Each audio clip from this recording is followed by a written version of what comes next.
ಈಗಿನ ಕಾಲದಾಗೆ ವಯಸ್ಸಾದವ್ರನ್ನ ಮೇಲೆ ತಕ್ಕೂ ಕಷ್ಟ. ನಾನು ವಯಸ್ಸಾದಾಗ ಕೋಲಾರು ಕೊಡಬೇಕು ಅಂತ ಇದನ್ನು ಬಿಟ್ಕೊಂಡಿದ್ದೀನಿ. ವಯಸ್ಸಾದವ್ರಿಗೆ ಕೋಲ್ ಇರ್ಬೇಕಲ್ಲ ಮೇಡಮ್, ಆ ಥರ ಇದೊಂದು ಬಾಳೆ ಜೊತೆಗಿರ್ತೈತೆ. ಆಮೇಲೆ ನಾನು ಏನು ಹಾಕಿಲ್ಲ ಇದಕ್ಕೆ, 1 ರೂಪಾಯಿ ಏನು ಹಾಕಿಲ್ಲ. 1 ರೂಪಾಯಿ ಅಂತ ಏನಾದರೂ ಹಾಕಿದ್ರೆ 4 ಕಂದು ಎಪ್ಕೊ ಬಂದಿದ್ನಲ್ಲ ಅಷ್ಟೇ, ಅದು ಖರ್ಚು ಅಷ್ಟೇ. ಅಲ್ಲೂ ನಾನು ಪುಸ್ಕೆಟನೇ ಎಪ್ಕೊ ಬಂದಿದ್ದು, ಆ ಖರ್ಚು ಅಷ್ಟೇ. ಅಲ್ಲಿಂದ ಎತ್ಕೊ ಬಂದಿದ್ದು 1 ರೂಪಾಯಿ ಅಂತ ಲೆಕ್ಕ ಹಾಕ್ಬೋದು. ಬಿಟ್ಟರೆ ಇದುವರೆಗೂ ನಾನು ಏನೂ ಹಾಕಿಲ್ಲ.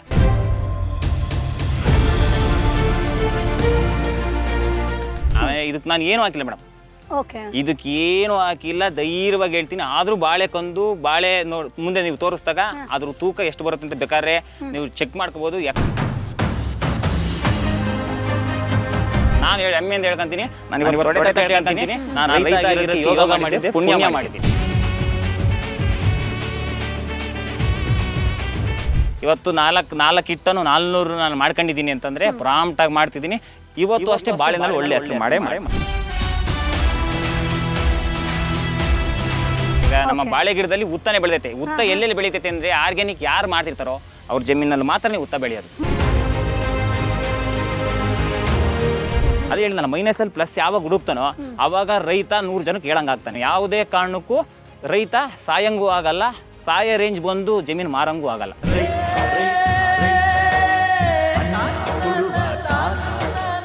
ಈಗ ನಾವು ಮಾರ್ಕೆಟಿಂಗ್ ತಗೊಂಡು ಹೋಗ್ತೀವಲ್ಲ, ಬುಧವಾರ ಮಾರ್ಕೆಟಿಂಗ್ ತಗೊಂಡು ಹೋಗ್ತೀವಲ್ಲ, ಅವರು ಏನು ಮಾಡ್ತಾರೆ ಅಂದರೆ ಈ ಥರ ಕಪ್ಪಗಾಗಂಗಿಲ್ಲ ಅವ್ರಿಗೆ.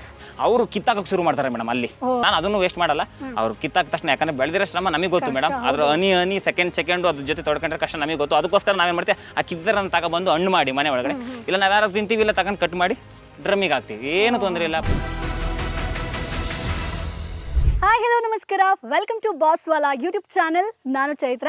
ಸ್ನೇಹಿತರೆ, ಇವತ್ತು ನಾನು ಶಿರಾದಲ್ಲಿದ್ದೀನಿ. ಸೊ ಲಾಸ್ಟ್ ಎಪಿಸೋಡಲ್ಲಿ ಕೀರ್ತಿ ಅವರು ಕಂಪ್ಲೀಟ್ ಆಗಿ ಕರಿಬೇವು ಕೃಷಿ ಬಗ್ಗೆ ಮಾಹಿತಿಯನ್ನು ಕೊಟ್ಟಿದ್ರು. ಆ್ಯಂಡ್ ನೆಕ್ಸ್ಟ್ ಎಪಿಸೋಡಲ್ಲಿ ನಾನು ಗುಂಪು ಬಾಳೆ ಕೃಷಿ ಬಗ್ಗೆ ಇನ್ಫಾರ್ಮೇಷನನ್ನು ಕೊಡ್ತೀನಿ ಅಂತಂದರು. ಹಾಗಾದರೆ ಗುಂಪು ಬಾಳೆ ಕೃಷಿಯನ್ನು ಮಾಡೋದ್ರಿಂದ ಏನು ಬೆನಿಫಿಟ್ ಇದೆ, ಆ್ಯಂಡ್ ಗುಂಪು ಬಾಳೆ ಅಂತ ಬಂದಾಗ ಯಾವ ತಳಿನ ನಾವು ಆಯ್ಕೆ ಮಾಡಿಕೊಂಡ್ರೆ ಒಳ್ಳೆಯದು. ಆ್ಯಂಡ್ ಇಲ್ಲಿ ನೀವು ನೋಡ್ತಾ ಇರ್ಬೋದು, ಇವರು ಶುರು ಮಾಡಿರುವಂಥದ್ದು ಕೇವಲ 4 ಬಾಳೆ ಗಿಡದಿಂದ ಈಗ ಅದು ಕಂಟಿನ್ಯೂ ಅಂದರೆ ಎಕ್ಸ್ಟೆಂಡ್ ಆಗಿ 400 ಗಿಡ ಆಗಿದೆ. ಅದೆಲ್ಲವನ್ನ ಕೂಡ ಈ 4 ಬಾಳೆಯಿಂದಲೇ ಅವ್ರು ತೆಗೆದಿರುವಂಥದ್ದು. ಸೊ ಹಾಗಾದರೆ ಗುಂಪು ಬಾಳೆ ಕೃಷಿಯನ್ನ ಹೇಗೆ ಮಾಡಬೇಕು ಅನ್ನೋದ್ರ ಬಗ್ಗೆ ಪಿನ್ ಟು ಪಿನ್ ಮಾಹಿತಿಯನ್ನು ಇವತ್ತು ಕೀರ್ತಿ ಅವ್ರು ಕೊಡ್ತಾರೆ. ಆ್ಯಂಡ್ ಇನ್ ಕೇಸ್ ನೀವು ಕರಿಬೇವು ಕೃಷಿ ಬಗ್ಗೆ ವಿಡಿಯೋವನ್ನು ನೋಡಿಲ್ಲ ಅಂತಂದರೆ ಈ ವಿಡಿಯೋ ಆದ ತಕ್ಷಣ ಮಿಸ್ ಮಾಡದೆ ನೋಡಿ. ಯಾಕಂತಂದರೆ ಇನ್ ಡೀಟೇಲ್ ಆಗಿ ಪಿನ್ ಟು ಪಿನ್ ಮಾಹಿತಿಯನ್ನು ಕರಿಬೇವು ಕೃಷಿಯನ್ನು ಹೇಗೆ ಕಮರ್ಷಿಯಲಿ ಮಾಡಬೇಕು ಅನ್ನೋದನ್ನು ಡಿಟೇಲ್ಡ್ ಆಗಿ ಹೇಳ್ಕೊಟ್ಟಿದ್ದಾರೆ.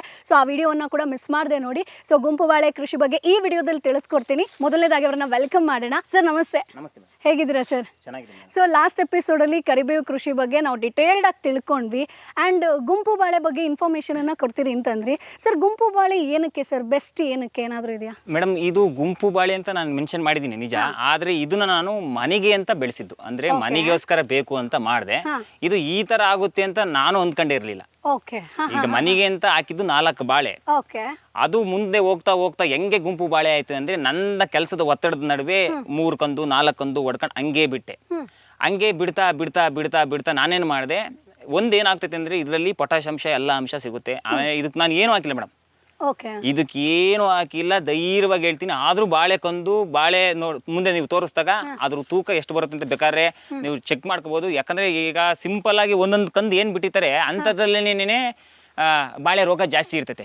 ಈಗ ಇದರಲ್ಲಿ ನಾನು ಮುಂದೆ ತೋರಿಸ್ತೀನಿ. ನಾನು ಅದರಲ್ಲಿ ಉತ್ತನು ಬೆಳೆಯುತ್ತೆ. ಈಗ ನಮ್ಮ ಬಾಳೆ ಗಿಡದಲ್ಲಿ ಉತ್ತನೇ ಬೆಳೆದೈತೆ. ಉತ್ತ ಎಲ್ಲೆಲ್ಲಿ ಬೆಳೀತೈತೆ ಅಂದ್ರೆ ಆರ್ಗ್ಯಾನಿಕ್ ಯಾರು ಮಾಡ್ತಿರ್ತಾರೋ ಅವ್ರ ಜಮೀನಲ್ಲಿ ಮಾತ್ರನೇ ಉತ್ತ ಬೆಳೆಯೋದು.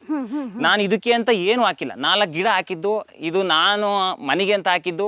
ಜೊತೆಗೆ ನನಗೆ ಅದಕ್ಕೆ ಟೈಮ್ ಕೊಡಕ್ ಆಗದಿದ್ದಕ್ಕೆ ಅದು ಗುಂಪು ಬಾಳೆ ಆಗೋಯ್ತು. ಅದು ಆ ತರ ಕನ್ವರ್ಟ್ ಆಗೋಯ್ತು. ಅದು ನನಗೆ ಈ ತರ ಎಲ್ಲ ಕನ್ವರ್ಟ್ ಆಗಿ ನನಗೆ ಅದನ್ನ ಅವಾಗಲೇ ಅದು ಗುಂಪು ಬಾಳೆ ಆಗಿ ಅದರಲ್ಲಿ ನಾನು ಫಸಲು ನೋಡ್ದಂಗೂ ಆಯ್ತು. ಇದು ನನಗೆ ಪ್ಲಸ್ ಆಗ್ತೈತೆ ಅನ್ನೋದು ಗೊತ್ತಾಯ್ತು. ಅದನ್ನ ನಾನು ಬಂದಂತೆ ಪ್ಲಸ್ ಏನಪ್ಪಾ ಅಂತಂದ್ರೆ, ಅದೇ ಬರೋ ಕಂದುಗಳನ್ನ ನಾನೇನ್ ಮಾಡ್ತೀನಿ ಅಂದ್ರೆ ಪೂರ್ತಿ ಎಲ್ಲ ಸುತ್ತೂರ ಎಪ್ಕೊಳಲ್ಲ. ಇವಾಗ ಕನಿಷ್ಠ ಅಂದ್ರು ಬಿಡ್ತೀರಾ ಸರ್ ನಾರ್ಮಲಿ?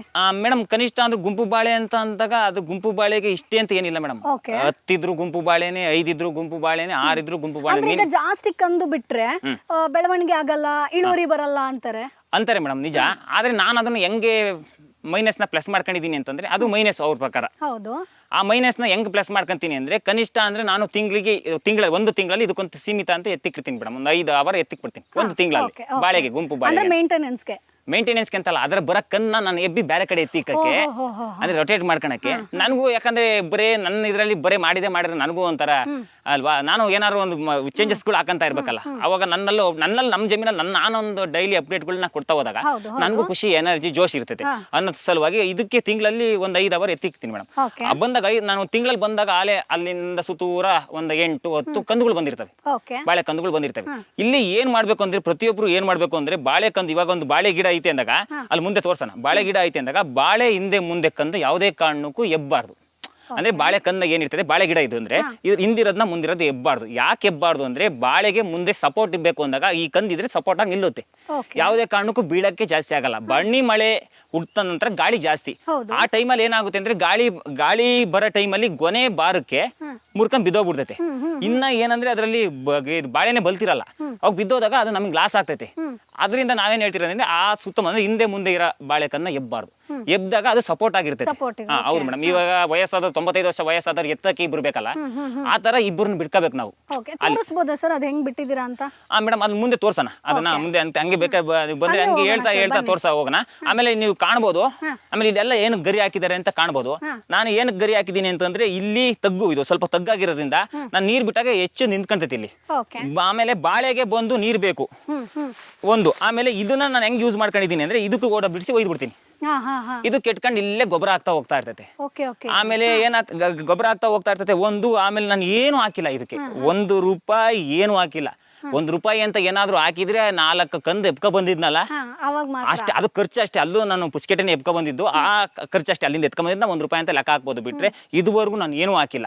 ಈಗ 4ಕ್ಕಿಂತ ನಾನು 400ಕ್ಕಿಂತ ಇನ್ನೂ ಹೆಚ್ಚಿಗೆ ಇಟ್ಟಿದ್ದೀನಿ. ತೋರ್ಸೋದು ಮಾತ್ರ 400 ತೋರಿಸ್ಬೇಕು, ಕಮ್ಮಿ ತೋರಿಸೋಷ್ಟು ನಮ್ಗೆ ಬಹಳ ಒಳ್ಳೇದು.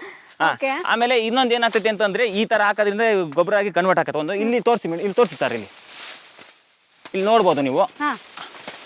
ಇದು ಬಾಳೆಗೊನೆ ಮಿನಿಮಮ್ ಏನಿಲ್ಲ ಅಂದ್ರೂ 8 kg ಅಂತ ಬರುತ್ತೆ ಮೇಡಮ್. ಇದು ಯಾವ ತಳಿ ಸರ್? ಮೇಡಮ್ ಇದು ಏಲಕ್ಕಿ ಬಾಳೆ ಮೇಡಮ್. ಇಲ್ಲಿ ನೀವು ಗುಂಪು ಬಾಳೆ ಮಾಡ್ಕೊಂಡ್ರದ್ದು ಎಲ್ಲ ಏಲಕ್ಕಿ ಬಾಳೆನೆ ಮೇಡಮ್. ಹೌದು. ಆಮೇಲೆ ಇನ್ನೊಂದು ಏನಂತಂದ್ರೆ ನಾನು ನೋಡಿದ ಮಟ್ಟಿಗೆ ಎಲ್ಲ ಅದು ಇದು ಏನೇನೋ ತಂದಾಕ್ತಾರೆ ಮೇಡಮ್. ಹಂಗೆ ತಂದಾಕೋದ್ರಿಂದಾನೇ ರೋಗ ಜಾಸ್ತಿ. ಯಾಕೆಂದ್ರೆ ಅದ್ರ ಪಾಡಿಗೆ ಅದು ಬಿಟ್ಟರೆ ಬೆಳ್ಕೊಂತೀವಿ ಮೇಡಮ್. ನಾನು ಏನು ಹಾಕಿರೋದು ಇಷ್ಟೇ ನೋಡ್ರಿ, ಕಸ ಕಡ್ಡಿ ಗೊಬ್ಬರ ಇದನ್ನ ಹಾಕಿದ್ದೀನಿ. ಅದೇ ಕೆಟ್ಕೊಂಡು ಅದೇ ಗೊಬ್ಬರ ಆಗಕ್ಕೆ ನಾನು ಓಡರ್ ಬಿಡಿಸಿ ಹಾಕ್ತೀನಿ, ತೊಂದರೆ ಇಲ್ಲ, ಹಂಗೆ ಬಿಟ್ಟಿದ್ದೀನಿ. ಈಗ ನೋಡ್ರಿ ಬಾಳೆ ಮಿನಿಮಮ್ ನೋಡ್ಬೋದು 8 kg ಮ್ಯಾಲಿದೆ ಮೇಡಮ್. ಆಮೇಲೆ ಇದ್ರಲ್ಲಿ ನಾನು ಯಾವ್ದು ವೇಸ್ಟ್ ಇಲ್ಲ ಮೇಡಮ್. ಇದು ಕಟ್ ಮಾಡ್ತೀನಾ ಅಷ್ಟೇ, ಬಾಳೆಗೊನೆ ಕಟ್ ಮಾಡ್ಕೊಂತೀನ, ಬಾಳೆಗೊನೆ ಕಟ್ ಮಾಡ್ಕೊಂಡು ಇದನ್ನ ಹಂಗೆ ಬಿಟ್ಬಿಡ್ತೀನಿ. ಅದು ಅದ್ರ ಪಾಡಿಗೆ ರಸ ಎಳ್ದು ಇನ್ನೊಂದು ಸಾರಾಂಶ ಎಲ್ಲ ಬೇರೆ ಗೊನೆಗಳಿಗೆಲ್ಲ ಸಾರಾಂಶ ಆಗಿ ಹೋಗ್ತದೆ. ಒಂದು ಈ ಬಾಳೆಗೊನೆ ಇದು ನಾನೇನ್ ಮಾಡ್ತೀನಿ ಅಂದ್ರೆ ಓಡು ಬಿಡಿಸಿ ಏನ್ ಮಾಡ್ತಿದ್ದೀನಿ, ಅದಕ್ಕೆ ನಾನು ಕಲ್ಚರ್ ರೆಡಿ ಮಾಡ್ಕೊಂಡವಾಗ ಅಂದ್ರೆ ಕಲ್ಚರ್ ಹೌದು ಅದನ್ನ ಈ ಹೂವು ಎಲ್ಲ ಪೂರ್ತಿ ಇದನ್ನ ಯೂಸ್ ಮಾಡ್ತೀನಿ. ಯಾವ ಮಟ್ಟಕ್ಕೆ ಯೂಸ್ ಮಾಡ್ತೀನಿ ಅಂದ್ರೆ ಇದ್ರ ಉದ್ರೋಗವರೆಗೂ ಯೂಸ್ ಮಾಡ್ತೀನಿ. ಯಾಕೆಂದ್ರೆ ಈ ಎಲೆ ಈಗ ನೀವು ತೋರಿಸ್ಬೋದು ಸರ್, ಈಗ ಈ ಎಲೆ ಇರ್ತದಲ್ಲ ಇಲ್ಲಿ, ಈಗ ಇದು ಬರುತ್ತೆ ಸರ್, ಇದು ತೋರಿಸಿ ಸರ್. ಇದೇನ್ ಬರುತ್ತೆ, ಇದಕ್ಕೆ ಜೇನುಹುಳ ಮುತ್ತುತ್ತವೆ ಮೇಡಮ್. ನಾನು ಜೇನು ಕೃಷಿನೂ ಮಾಡೋದ್ರ ಸಲುವಾಗಿ ಇವಾಗ ನಾನು ತೆಗ್ದ್ಬಿಟ್ಟು ಹೋಗ್ತೀನಿ ಸರ್. ನಾನು ಯಾವಾಗಲೂ ಬಂದು ಇದನ್ನ ಮಾಡಕ್ಕಾಗಲ್ಲ. ಹಿಂಗ್ ಬಂದಾಗ ಯಾವಾಗ ನಾನು ಜ್ಞಾಪನಕ್ಕೆ ಬಂದಾಗ ಈ ತರ ಹಿಂಗ್ ತೆಗ್ದೋದ್ರೆ ಜೇನುಹುಳ ಬಂದು ಅಟ್ರಾಕ್ಟ್ ಆಗ್ತವೆ. ಜೇನುಹುಳ ಅಟ್ರಾಕ್ಟ್ ಆಗಿ ಇದ್ರಾಗೆಲ್ಲ ಮಕರಂದನ ಹೀರಿ ಮಕರಂದ ತಗೊಂಡೋಗಿ ತುಪ್ಪ. ನಾನೇನು ಕೆಮಿಕಲ್ ಹೊಡೆದಿಲ್ಲ, ಔಷಧಿ ಹೊಡೆದಿಲ್ಲ, ಸಾಯಕ್ಕೆ ಮಾಡಕ್ಕೆ ನ್ಯಾಚುರಲ್ಲು. ಯಾಕಂದ್ರೆ ನಮ್ದು ಮೇನ್ ಬಂದು ನೈಸರ್ಗಿಕ ಸಾವಯವ ಕೃಷಿ. ಅದ್ರ ಕಾರಣ ಈ ಜೇನುಹುಳಗಳು ಬಂದು ಇದಕ್ಕೆ ಆಹಾರ ಆಗ್ತೈತೆ. ಅಂದ್ರೆ ನಾನು ಏನ್ ಹೇಳ್ತಿದ್ದೀನಿ, ಯಾವ್ದು ವೇಸ್ಟ್ ಮಾಡ್ಕೋಬಾರ್ದು, ಎಲ್ಲ ನಮ್ಮ ಹತ್ರನೇ ಐತೆ. ಜೇನ್ ಪೆಟ್ಟಿಗೆ ಎಷ್ಟಿದೆ? ಜೇನ್ ಪೆಟ್ಟಿಗೆ 9 ಪೆಟ್ಟಿಗೆಗಳಿದೆ. ಎಲ್ಲ ನಮ್ಮ ಹತ್ರನೇ ಇದೆ. ನಾವೇನ್ ಮಾಡ್ತಿದೀವಿ ಅಂದ್ರೆ ಮೊಬೈಲ್ ನೋಡ್ಕೊಂಡೆ ದಿನವೆಲ್ಲ ಕಳೀತಾ ಇದೀವಿ. ಅಲ್ಲಿ ಮೊಬೈಲ್ ಬರೋ ಒಳ್ಳೆ ಸಾರಾಂಶನ ತಗೊಂಡು ನಾವೇನ್ ಬಳಸ್ಕೋಬಹುದು, ಅದು ಮಾಡಿದ್ರೆ ಬಹಳ ಉತ್ತಮ. ಇದ್ರಲ್ಲಿ ಜೇನುಹುಳ ಪಾಲಿನೇಷನ್ ಆಗುತ್ತಾ, ಇನ್ನೇನ್ ಬಾಳೆಗೊನೆ ಬಲ್ತೈತೆ ಅಂತ ಅಂದಾಗ ಇಲ್ಲಿ ಕಟಾವ್ ಮಾಡ್ಕೊತೀನಿ. ಇದೇ ಇದನ್ನ ನಾನು ಕಟ್ ಮಾಡಿ ಅದಕ್ಕೆ ಓಟ ಬಿಡಿಸಿ ಡ್ರಮ್ಮಿಗೆ ಕೊಡ್ತೀನಿ ಮೇಡಮ್. ಇದು ನನಗೆ ಅದು ಪಟಾಶ್ ಆಗಿ ಕನ್ವರ್ಟ್ ಆಗುತ್ತೆ. ಈ ಬಾಳೆಗೊನೆ ನಮ್ಗೆ ಇಲ್ಲಿ ಸಂತೆ ನಡೀತೆ ಮೇಡಮ್, ಅಂದ್ರೆ ಬುಧವಾರ ಸಂತೆ ನಡೀತೆ. ಆ ಬುಧವಾರ ಸಂತೆಗೆ ಯಾವ್ಯಾವ ಬಂದಿರ್ತಾವೋ ಅವನ್ನ ತಗೊಂಡೋಗಿ ಕೊಡ್ತೀನಿ ಒಂದು. ಆಮೇಲೆ ಈ ಬಾಳೆಕಂದ ಹಿಂಗೆ ಬಿಡ್ತೀನಿ, ಇದು ಪಟಾಶ್ ಆಗಿ ಕನ್ವರ್ಟ್ ಆಗುತ್ತೆ. ಬಿಟ್ರು ಓಕೆ. ಈಗ ನಾನೇನ್ ಮಾಡ್ತಿದ್ದೀನಿ ಅಂತಂದ್ರೆ, ಈಗ ನಿಮ್ಗೆ ಹೇಳಿದೆ ಅದೇ ತರ ಇಲ್ಲೂ ಬೆಡ್ ಮಾಡಿ, ಎರೆಹುಳ ಬ್ಯಾಗ್ಗಳು ಬೆಡ್ ಮಾಡಿ ಈ ಕಂದುಗಳನ್ನೆಲ್ಲ ಕತ್ತರಿಸಿ ಅದ್ರಕ್ಕೆ ಹಾಕ್ತೀನಿ. ಪಟಾಶ್ ಸಿಗ್ತೈತೆ ಮೇಡಮ್. ವೇಸ್ಟ್ ಯಾವುದೇ ಕಾರಣಕ್ಕೂ ಇಲ್ಲ, ಯಾವ್ದು ವೇಸ್ಟ್ ಇಲ್ಲ. ಆಗ -ಅಲ್ಲಿ ಪ್ಲಸ್ ಹುಡುಕ್ಬೇಕು. ಅದೇ ಹೇಳಿ ನಾನು, -ಅಲ್ಲಿ ಯಾವಾಗ ಹುಡುಕ್ತಾನೋ ಅವಾಗ ರೈತ 100 ಜನಕ್ಕೆ ಹೇಳಂಗ್ ಆಗ್ತಾನೆ. ಹೌದು ಮೇಡಮ್, 100 ಜನ ಹೇಳಂಗ್ ಆಗ್ತಾನೆ. ಯಾವುದೇ ಕಾರಣಕ್ಕೂ ರೈತ ಸಾಯಂಗೂ ಆಗಲ್ಲ, ಸಾಯ ರೇಂಜ್ ಬಂದು ಜಮೀನು ಮಾರಂಗೂ ಆಗಲ್ಲ. ಇದು ಮೇನ್ ಕಾರಣ ಮೇಡಮ್. ಅದಕ್ಕೋಸ್ಕರ ನಾನೇನು ಮಾಡಿದೆ, 4ರಲ್ಲಿ ಇದು ಬಂದು ನಾನು ಹೇಳಿದ್ನಲ್ಲ, 1 ತಿಂಗಳಲ್ಲಿ 5 ದಿವಸ 5 ಅವರ್ ಇದಕ್ಕೆ ಟೈಮ್ ಕೊಡ್ತೀನಿ. ಆ 1 ತಿಂಗಳು 5 ಅವರ್ ಯಾಕೆ ಕೊಡ್ತೀನಿ ಅಂದ್ರೆ, 1 ತಿಂಗಳು ಅಷ್ಟೊತ್ತಿಗೆ ಕಂದು ನನಗೆ ಒಂದು ಗುಂಪು ಬಾಳೆ, ಇದೊಂದು ಸೆಟ್ಟು ಗುಂಪು ಬಾಳೆ ಕನಿಷ್ಠ ಅಂದ್ರೆ 5 ರಿಂದ 6 ಸಿಗ್ತವೆ. ಓಕೆ ಒಂದರಲ್ಲಿ 5ರಿಂದ 6 ಮಾತ್ರ ಎತ್ತಿಕ್ತೀನಿ. ಯಾಕೆಂದ್ರೆ ಇದ್ರ ಗೆಬ್ಬಿ ಅದ್ರ ಗೆಬ್ಬಿ ಎಬ್ಬಿಕೋ ಅಷ್ಟೊತ್ತಿಗೆ ನನಗೂ ಸಾಕಾಗುತ್ತೆ ಅನ್ನೋದಕ್ಕೋಸ್ಕರ ಆ ಪ್ಲಾನ್ ಮಾಡ್ಕೊಂತೀವಿ. ಒಂದ್ಸತಿ ಇದಾದ್ರೆ ನೆಕ್ಸ್ಟ್ ಅದು ಅಷ್ಟರೊಳಗಡೆ ಜಾಸ್ತಿ ಆಗ್ತಾ ಇರ್ತವೆ. ಸೊ ಈಗ ನೀವು 4ರಿಂದ ಶುರು ಮಾಡಿದ್ರಲ್ವಾ ಸರ್, 400 ಆಗೋದಕ್ಕೆ ಎಷ್ಟು ಟೈಮ್ ತಗೊಳ್ತು ಮೇಡಮ್? 400 ಆಗಾದ್ರೆ ನೀವೇನಿಲ್ಲ ಆದ್ರೆ ಕನಿಷ್ಠ ಅಂತಂದ್ರೆ ನಾನು ಒಂದು 5ರಿಂದ 6 ವರ್ಷ ಆಯ್ತು ಅನಿಸುತ್ತೆ ಮೇಡಮ್. ಓಕೆ 5ರಿಂದ 6 ವರ್ಷ ಬೇಕು ಮೇಡಮ್. ಯಾಕೆಂದ್ರೆ ಎಬ್ಬಿಕ್ ಬಿಡ್ಬೋದು, ಬರ್ಬರವನ್ನೆಲ್ಲ ಎಬ್ಬಿಕ್ ಬಿಡ್ಬೋದು ಮೇಡಮ್. ಆದ್ರೆ ಇದಕ್ಕೆ ಸಪೋರ್ಟ್ ಆಗಿ ನಿಲ್ದಾಗ ಏನಾಗುತ್ತೆ ಅಂತಂದ್ರೆ ಗಿಡಗಳು ವಾಲ್ತವೆ. ಈಗ ಮೇನ್ ವಾಲದೆ ಗಾಳಿ ಶುರುವಾದಾಗ, ಈ ಬನ್ನಿ ಮಳೆ ಶುರುವಾದಾಗ ಗಾಳಿಗೆ ಬೀಳಂತ ಚಾನ್ಸ್ ಇರುತ್ತೆ. ಅಂತ ಟೈಮ್ ಬಂದಾಗ ನಾವು ಅವನ್ನ ಬಿಡ್ಕೊಂಡು ಈ ಅಕ್ಕಪಕ್ಕದಾಗ ಇರ್ತಾವೆ ವೇಸ್ಟೇಜ್ ದೂರದಲ್ಲಿ ಒಂದ್ ಸ್ವಲ್ಪ ಅಕ್ಕಪಕ್ಕ ಅವನ್ನ ಎಬ್ಬಿ ಮಾಡಿದಾಗ ನಮಗೆ ಅನುಕೂಲ ಆಗುತ್ತೆ ಮೇಡಮ್. ನಾವು ಈಗ ಅದು ಪ್ಲಾನಿಂಗ್ ಮಾಡ್ಕೋಬೇಕು. ಅದು ಮಳೆಗಾಲದಲ್ಲಿ ಇರಬಾರ್ದು ಬಾಳೆ ಯಾವ್ದೇ ಕಾರಣಕ್ಕೂ. ಆಗಸ್ಟ್ ತಿಂಗಳಲ್ಲಿ ಇಟ್ರೆ ಬಹಳ ಸೂಪರ್. ಆಗಸ್ಟ್ ತಿಂಗಳು ಸೀಸನ್. ಆಗಸ್ಟ್ ತಿಂಗಳು ಒಂದು ಅಂದ್ರೆ ಈಗ ನೀವು ಆಗಸ್ಟಲ್ಲಿ ಇಟ್ಟರೆ ನೆಕ್ಸ್ಟ್ ಆಗಸ್ಟಲ್ಲಿ ಬರುತ್ತೆ ಮೇಡಮ್. ಓಕೆ ಓಕೆ ಈ ತರ ಒಂದು. ಆಮೇಲೆ ಇಲ್ಲಿ ತೋರಿಸ್ಬೋದು ಸರ್ ನೀವು ನೋಡ್ರಿ. ಈಗ ನಾನು ಉತ್ತ ತೋರಿಸ್ತೀನಿ ಅಂತಂದ್ರೆ ನೋಡಿ ಸರ್ ಉತ್ತ. ಇದು ಈಗ ಬಾಳೆ ಬುಡದಲ್ಲೇ ಉತ್ತ ಬಂದಿದೆ ಸರ್. ಉತ್ತ ಯಾವುದೇ ಕಾರಣಕ್ಕೂ ಅಂದ್ರೆ ಉತ್ತ ಇದು ಮಣ್ಣು ಅಂದ್ರೆ ಇದ್ರಲ್ಲಿ ಹಾವು ಸೇರ್ಕೊಂತ ಹೋಗೋದು ಅದೆಲ್ಲ ಸುಳ್ಳು.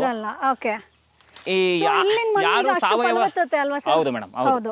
ಯಾರು ಸಾವಯವ ಮಾಡ್ತಾರೆ, ಯಾರು ಆರ್ಗ್ಯಾನಿಕಲ್ ಮಾಡ್ತಾರೆ, ಯಾರು ಪ್ರಾಂಪ್ಟ್ ಆಗಿ ಇಲ್ದಿದ್ರು ಪ್ರಾಂಪ್ಟು ಅಂತ ಹೇಳ್ಕೊಂತಿರ್ತಾರಲ್ಲ, ಅವ್ರು ಸುಳ್ಳು ಅಂತ ಟೆಸ್ಟ್ ಮಾಡಕ್ಕೆ ಅವರು. ಈಗ ನಾನು ಕೆಮಿಕಲ್ ಅಲ್ಲ, ನಾನು ಕೆಮಿಕಲ್ ಅಲ್ಲದಿದ್ರು ನಾನು ಸಾವಯವ ಅಂತ ಹೇಳ್ಕೊಂತಿರ್ತೀನಲ್ಲ, ಚೆಕ್ ಮಾಡ್ಬೋದು ಬೇಕಂದ್ರೆ. ಅವ್ರ ಜಮೀನಲ್ಲಿ ಚೆಕ್ ಮಾಡಕ್ ಉತ್ತ ಇದ್ರೆ ಪಕ್ಕ ಅವ್ರು ಮಾಡ್ತಾವ್ರೆ ಅಂತಾನೆ ಅರ್ಥ ಮೇಡಮ್. ಉತ್ತದ ಮಣ್ಣು ಹಂಗೆಲ್ಲ ಸಿಗಲ್ಲ. ಇದನ್ನು ಬೇಕಾದ್ರೆ ಯಾವ ರೀತಿ ಬಳಸ್ಕೋಬಹುದು ಅಂದ್ರೆ ಮೇಡಮ್, ಈಗ ಉದಾಹರಣೆ ಈಗ ಇಷ್ಟು ಮಣ್ಣು ನಾವು ತಕ್ಕೊಂಡು, ಈಗ ಇಷ್ಟು ಮಣ್ಣು ತಕ್ಕೊಂಡು ಬಿಟ್ಟ ಅಂದ್ರೆ ಕನಿಷ್ಠ ಅಂದ್ರೆ 1 kg ಮಣ್ಣು ತಕ್ಕೊಂಡು ಬೇಕಾದ್ರೆ ಈ ಮಣ್ಣ ನಾವು 200 ಲೀಟರ್ ಡಮ್ಮು 200 ಲೀಟರ್ ನೀರಿನಲ್ಲಕ್ಕೆ ತಗೊಂಡೋಗಿ ಮಣ್ಣು ಹಾಕಿ 9 ದಿವಸ ಬಿಟ್ರೆ ಇದರಲ್ಲಿ ಉತ್ಕೃಷ್ಟವಾದ ಸತ್ವ ಇರುತ್ತೆ ಮೇಡಮ್. ಇದನ್ನ ನಾವು ಗಿಡಗಳು ಕೊಯ್ಯೋದ್ರಿಂದನೂ ಬಹಳ ಅನುಕೂಲ ಇರುತ್ತೆ ಮೇಡಮ್. ಬಟ್ ಈ ಉತ್ತದ ಮಣ್ಣು ಹೆಂಗ್ ಫಾರ್ಮ್ ಆಗುತ್ತೆ ಸರ್? ಮೇಡಮ್ ಇದು ಗೆದ್ಲುಳ ನೋಡಿತೀರಾ. ಈಗ ಉದಾಹರಣೆ ಏನಂದ್ರೆ ಕಸ ಕಡ್ಡಿ ಎಲ್ಲ ಬಿಟ್ಟಿದ್ದು. ಈಗ ಒಂದು ಏನಂದ್ರೆ ಎರೆಹುಳನೇ ರೈತ ಮಿತ್ರ ಅಲ್ಲ ಮೇಡಮ್, ಎಲ್ಲಾನು ರೈತ ಮಿತ್ರ. ಆದ್ರೆ ಅದ್ರಲ್ಲಿ ನ್ಯೂಟ್ರಿಯೆಂಟ್ಸ್ಗಳು ಜಾಸ್ತಿ ಇರ್ತವೆ ಅಂತ ಮಾತ್ರ ಅದನ್ನ ಜಾಸ್ತಿ ಫೋಕಸ್ ಮಾಡ್ತಾರೆ. ಇಲ್ಲ ಈ ಗೆದ್ಲುಳಗಳು ಏನಾಗ್ತವೆ ಅಂದ್ರೆ ನಾನು ಈಗ ಹಾಕಿರ್ತೀನಲ್ಲ ಮೇಡಮ್, ಹಿಂಗ್ ಹಾಕಿದಾಗ ಏನಾಗ್ತೈತೆ ಅಂದ್ರೆ ಅವು ಮಣ್ಣೊಳಗಡೆ ಇವಾಗ ಉದಾಹರಣೆ ಏನಪ್ಪಾ ಅಂದ್ರೆ ರಾಗಿ ಕೊಯ್ಲು ಕಟಾವ್ ಮಾಡಿದವ್ರು ನೋಡ್ಬೋದು. ರಾಗಿ ಕೊಯ್ಲು ಕಟಾವ್ ಮಾಡಿ ರಾಗಿ ಹುಲ್ಲು ಅಲ್ಲೇ ಬಿಟ್ಟಿರ್ತಾರೆ. ಬಿಟ್ಟು ಬೆಳಿಗ್ಗೆ ಹೋಗಿ ನೋಡಿದ್ರೆ ಅದ್ರಾಗಲೇ ಗೆದ್ಲುಳ ಬಂದಿರ್ತೈತೆ. ಆ ತರ ಇದು ಬಿಟ್ಟ ತಕ್ಷಣ ನಾವು ಕೆಲಸ ಶುರು ಮಾಡ್ತೇವೆ ಮೇಡಮ್. ಅದು ಮಣ್ಣ ಕನ್ವರ್ಟ್ ಆಗಿ ಆ ಮಣ್ಣ ಕೆಲವೊಂದ್ ಕಡೆ ಅವೇನ್ ಮಾಡ್ತವೆ, ಎಲ್ಲಿ ಜಾಗ ಸೂಕ್ತ ಅನಿಸುತ್ತೋ ಅಂತ ಹೋಗಿ ಈ ತರ. ಇಲ್ಲಿ ಈಗ ಬಾಳೆ ಚೆನ್ನಾಗಿ ಬರುತ್ತಾ ಈ ತರ ಇದ್ದಲ್ಲಿ? ನೀವೇ ನೋಡ್ಬೋದು ಮೇಡಮ್, ಬಾಳೆ ಚೆನ್ನಾಗಿ ಬಂದೈತಿ. ಇವಾಗ ಇದೇನಾಗಿದೆ ಕಂದು ಏನಾಗಿದೆ ಸರ್? ಇದು ತೋರಿಸಿ. ಈಗ ನೀವು ತೋರಿಸ್ಬೋದು ಕಂದು ಏನಾಗೈತಿ. ಇದು ನೋಡ್ರಿ ಕಂದು ಏನಾಗೈತಿ, ಸಣ್ಣ ಬಂದೈತಾ ದಪ್ಪನೇ ಬಂದೈತೆ. ನಾನು ಏನು ಆಗ್ತೇನೆ ದಪ್ಪ ಬಂದಿದೆಯಲ್ಲ. ಅದ್ರಲ್ಲೂ ಇನ್ನ ಈ ಉತ್ತದ ಮಣ್ಣು ಬೆಳೆದಿರೋದ್ರಿಂದ ಇನ್ನ ತಾಕತ್ ಇದ್ರದ್ದು ಮಣ್ಣಿನ ಸಾರಾಂಶ ಎಲ್ಲ ಅದಕ್ಕೆ ಸಿಗುತ್ತೆ ಮೇಡಮ್. ಅದು ಸಿಗೋದ್ರಿಂದ ಅದನ್ನ ಉತ್ಕೃಷ್ಟವಾಗಿ ದಷ್ಟಪುಷ್ಟವಾಗಿ ಬೆಳಿತೈತೆ. ಏನು ಆಗ್ತೇನೆ ಮಾಡಕ್ ಟ್ರೈ ಮಾಡಬೇಕು. ಏನೋ ಮಾಡೋದಕ್ಕಿಂತ ಏನೋ ಆಗ್ತೇನೆ ಟ್ರೈ ಮಾಡಬೇಕು. ಅದನ್ನೇ ನಾನು ಹೇಳಿದ್ದು. ಕರ್ಬೇವಲ್ಲೂ ಅಷ್ಟೇ ನಾನು ಹೇಳ್ತಾ ಇರೋದು. ಕರ್ಬೇವಲ್ಲೂ ನಾನು 5 ತಿಂಗಳು ಏನೂ ಹಾಕಿರ್ಲಿಲ್ಲ. ಯಾಕಂದ್ರೆ ಅದ್ರ ಸ್ವಂತ ಶಕ್ತಿಯಿಂದ ಬೆಳಿಲಿ ಏನಾಗುತ್ತೆ ನೋಡೋಣ ಅಂತ ನನ್ಗೆ ಮನಸ್ಸು ತಡಿದೆ. ನಾನೇನೋ ಸೀಸನ್ ವೈಸಿಗೆ ಏನೋ ಬರಂಗ್ ಮಾಡ್ಕೊಳ್ಳೋಣ ಅಂತ ನೋಡಿ ನಾನೇನು ಮಾಡಿದೆ, ಅವಾಗ ಇದನ್ನು ಶುರು ಮಾಡಿದೆ. ಗೋಕುಪಾಮೃತ, OWC, ಎರೆಜಲನ ಶುರು ಮಾಡಿದೆ. ಆದ್ರೂ ಅಂದ್ಕೊಂಡಂಗೆ ಆಗ್ಲಿಲ್ಲ. ಆದ್ರೂ ಮುಂದ್ಕೋಯ್ತು. ತೊಂದ್ರೆ ಇಲ್ಲ, ಏನು ತೊಂದರೆ ಇಲ್ಲ. ನಾನು ಅದರಲ್ಲಿ ಇವತ್ತಲ್ಲ ನಾಳೆ ನಾನು ಹೇಳಿದಲ್ಲ, ಕರ್ಬೇವು ನಾನು ಬೆಳೆಸಿದ್ದೀನಿ. ಇವತ್ತಲ್ಲ ನಾಳೆ ಚಾಲೆಂಜ್ ಆಗ್ತೀನಿ, ಕರ್ಬೇವು ನಾನು ಬೆಳೆಸ್ತೈತೆ. ಅದೇ ರೀತಿ ಇದು ಅಷ್ಟೇ. ಇವತ್ತು 4 ಇಟ್ಟನು 400 ನಾನು ಮಾಡ್ಕೊಂಡಿದ್ದೀನಿ ಅಂತಂದ್ರೆ ಪ್ರಾಂಪ್ಟ್ ಆಗಿ ಮಾಡ್ತಿದ್ದೀನಿ. ಇವತ್ತು ಅಷ್ಟೇ ಬಾಳೆನಲ್ಲಿ ಒಳ್ಳೆ ಹೆಸರು ಮಾಡ್ತೀನಿ. ಓಕೆ. ಸೊ ಬಾಳೆಲ್ಲಿ ಬೇರೆ ಏನ್ ಮೇಂಟೆನೆನ್ಸ್ ಬರುತ್ತೆ ಸರ್? ಈಗ ನಮಗೆ ಗುಂಪು ಬಾಳೆ ಮಾಡಿದ್ರೆ ಮೇಡಮ್, ಗುಂಪು ಬಾಳೆಯಲ್ಲಿ ನಮಗೆ ಮೈನಸ್ ಏನಾಗುತ್ತೆ ಅಂದ್ರೆ ಈ ಗಾಳಿ ಮಳೆ ಜಾಸ್ತಿ ಆದಾಗ ನಾರ್ಮಲ್ ಆಗಿ ಕೋಲೆಲ್ಲ ಕೊಡ್ತಾರಲ್ವಾ ಸರ್ ಗಾಳಿ? ಮೇಡಮ್ ಅದು ಓಪನ್ ಏರಿಯಾದಲ್ಲಿ ಫುಲ್ ಅದನ್ನೇ ಮಾಡಿರ್ತಾರಲ್ಲ, ಈ ಗಾಳಿ ಹತೋಟಿ ಇರಲ್ಲ. ಅಂದ್ರೆ ಉದಾಹರಣೆ ಈಗ ಏನಾಗ್ತೈತೆ, ಯಾವುದೇ ಕೃಷಿ ಮಾಡ್ಲಿ ಒಂದು ಗ್ಯಾಪ್ನಿಗೆ ಕಾಳಿ ದಕ್ಷಿಣದ ಬಿಸಿಲು ಪಶ್ಚಿಮದ ಬಿಸಿಲೇ ನಮಗೆ ಬಿಸಿಲು ಬರೋದು. ಇನ್ನ ಯಾವುದೇ ಕಾರಣಕ್ಕೂ ಪೂರ್ವದ ಬಿಸಿಲಾಗ್ಲಿ ಅಥವಾ ಉತ್ತರದ ಬಿಸಿಲಾಗ್ಲಿ ಅಷ್ಟು ಶೇಡ್ ಇದಿರಲ್ಲ, ಅಷ್ಟು ಪವರ್ ಇರಲ್ಲ. ಅವಾಗ ಏನಾಗ್ತೈತೆ ಅಂದ್ರೆ ನಾವು ಏನ್ ಮಾಡ್ಬೇಕು ಅಂದ್ರೆ ಈ ದಕ್ಷಿಣದ ಬಿಸಿಲು ಆಮೇಲೆ ಈಗ ಈ ಪಶ್ಚಿಮದ ಬಿಸಿಲಿಗೆ ಅವಾಯ್ಡ್ಗೆ ಶೇಡ್ಗೆ ಏನಾದ್ರು ಬೇರೆ ತರ. ಅಂದ್ರೆ ಉದಾಹರಣೆ ನಾನು ಈಗ ಎಲ್ಲ ಬಾಟ್ರಿಗೆ ಗ್ಲಿರಿಸಿಡಿ ಹಾಕಿದ್ದೀರಿ. ಆ ತರ ಗ್ಲಿರಿಸಿಡಿಯನೋ ಬಾಳೆನೋ ಬಾಳೆ ಹಾಕೋದ್ ಬದಲು ಗ್ಲಿರಿಸಿಡಿಯನೋ ನುಗ್ಗೆನೋ ಇನ್ನೊಂದು ಮಾಡಿ ಸ್ವಲ್ಪ ಗಾಳಿನ ಹತೋಟಿ ಮಾಡಂಗೆ ಏನಾದ್ರು ನಾವು ಅವಾಯ್ಡ್ ಮಾಡ್ಕೊಂಡ್ರೆ ಯಾವ್ದೇ ಕಾರಣಕ್ಕೂ ಕಡ್ಡಿ ಕೊಡೋದು ಬಾಳೆಗೆ ಸಮಸ್ಯೆ. ಯಾಕಂದ್ರೆ ಗಾಳಿ ತೂರಿದಾಗ ಗಾಳಿ ಸಿಕ್ಕಾಪಟ್ಟೆ ಆದಾಗ ಬಾಳೆ ಬೀಳಂತ ಚಾನ್ಸ್ ಇರ್ತೈತೆ ಮೇಡಮ್. ಯಾಕೆ ಬೀಳಂತ ಚಾನ್ಸ್ ಇರ್ತೈತೆ ಅಂತಂದ್ರೆ ಇದು ಏನಾಗ್ತೈತೆ ಅಂದ್ರೆ ಸಪೋರ್ಟ್ ಇಲ್ದಾಗ ಬೀಳುತ್ತೆ. ಸಪೋರ್ಟ್ ಇದ್ರೆ ಯಾವ್ದೇ ಕಾರಣಕ್ಕೂ ಬೀಳಲ್ಲ. ಸಪೋರ್ಟ್ ಇದ್ರೆ ಯಾವ್ದೇ ಕಾರಣಕ್ಕೂ ಬೀಳಲ್ಲ ಅಂತಂದ್ರೆ ಸಪೋರ್ಟ್ ಇರ್ಬೇಕು. ಅಂದ್ರೆ ಹಿಂದೆ ಮುಂದೆ ಏನಾದ್ರು ಸಪೋರ್ಟ್ ಇದ್ರೆ ಇಲ್ಲಿ ತೋರಿಸಿ ಸರ್, ಸಪೋರ್ಟ್ ಇದ್ರೆ ಬೀಳಲ್ಲ ಯಾವುದೇ ಕಾರಣಕ್ಕೂ. ಇವಾಗ ಇಲ್ಲಿ ನೋಡಿ ಸರ್, ಇದು ನಾನು ಮುಂಚೆಗೆನೆ ಈಗ ಇಲ್ಲಿ ಮುರ್ಕಂಬ್ ಬಿದ್ದೈತೆ. ಇವಾಗ ನಾನು ಏನು ಮಾಡಿಲ್ಲ ಅಂದ್ರೆ ಸಪೋರ್ಟ್ ಕೊಡ್ಬೋದಾಯ್ತು. ನಾನು ಇದಕ್ಕೆ ಸಪೋರ್ಟ್ ಕೊಟ್ಟಿದ್ರೆ ಸಪೋರ್ಟ್ ಕೊಟ್ಬಿಟ್ಟಿದ್ರೆ ಇನ್ನ ಇದು ಬಾಳೆಗೊನೆ ಇನ್ನ ಬರೋದು. ನಾನು ಇದನ್ನ ನೋಡಿ ಇದು ಅಲ್ಲೇ ಬಿಟ್ಟೆ ಒಂದು 10 ದಿವಸ 15 ದಿವಸ ಆಯ್ತು, ಏನೂ ಆಗಿಲ್ಲ, ಇನ್ನ ಸಣ್ಣ ಇತ್ತು, ಇದು ಓಕೆ ಚೆನ್ನಾಗೇ ಬಂದೈತೆ. ಸೊ ಈಗ ಎಷ್ಟು ಕೆಜಿ ಬರ್ಬೋದು ಸರ್? ಸರ್ ಮಿನಿಮಮ್ ಮೇಡಮ್ ಇದು ಏನಿಲ್ಲ ಅಂತಂದ್ರು 8 ಮೇಲೆ ಮೇಡಮ್, 8 kg ಮೇಲೆ, 8 kg ಮೇಲೆ ಬರ್ತೈತೆ. ಆಮೇಲೆ ಇನ್ನೊಂದು ಏನಾಗ್ತೈತೆ ಅಂತಂದ್ರೆ ನಾನು ಇದನ್ನ ಏನ್ ಮಾಡ್ತೀನಿ ಅಂದ್ರೆ ಬಂದಾಗ ಹಿಂಗೆ ಎಲೆ ಮುಚ್ಚಿ ಹೋಗಿರ್ತೀನಿ. ಯಾಕೆ ಎಲೆ ಮುಚ್ಚಿ ಹೋಗಿರ್ತೀನಿ ಅಂದ್ರೆ ಇಲ್ಲಿ ಪ್ರಾಬ್ಲಮ್ ಏನಾಗ್ತೈತೆ ಅಂದ್ರೆ ಈಗ ನಾವು ಮಾರ್ಕೆಟಿಂಗ್ ತಗೊಂಡು ಹೋಗ್ತೀವಲ್ಲ, ಬುಧವಾರ ಮಾರ್ಕೆಟಿಂಗ್ ತಗೊಂಡು ಹೋಗ್ತೀವಲ್ಲ, ಅವರು ಏನ್ ಮಾಡ್ತಾರೆ ಅಂದ್ರೆ ಈ ತರ ಕಪ್ಪಗಾಗಂಗಿಲ್ಲ ಅವ್ರಿಗೆ. ಓ ಕಲೆ ಬರಬಾರ್ದು.